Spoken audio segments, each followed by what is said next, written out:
Welcome to Kurumi Cooks. Please check out my other videos and my website www.kurumicooks.co.uk. Today we are going to learn about Japanese chopstick etiquette. Etiquette number 1. Jikabashi.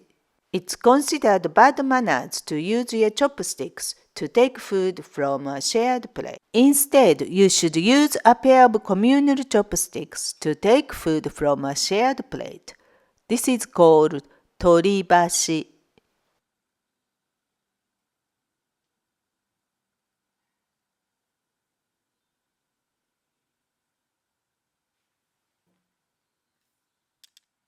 Etiquette number 2. Saguribashi. You shouldn't pick around your food. Once you pick up food in your chopsticks, you can't put it down again and pick something else. Etiquette number 3. Sashibashi. You shouldn't stab food with your chopsticks to pick it up. Etiquette number 4. Yosebashi.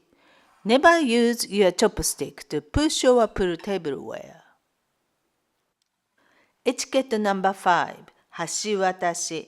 Never pass food between chopsticks.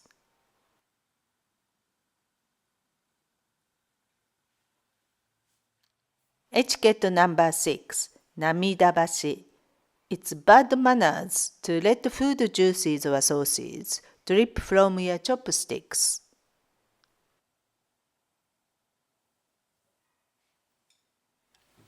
Etiquette number 7. Tatebashi.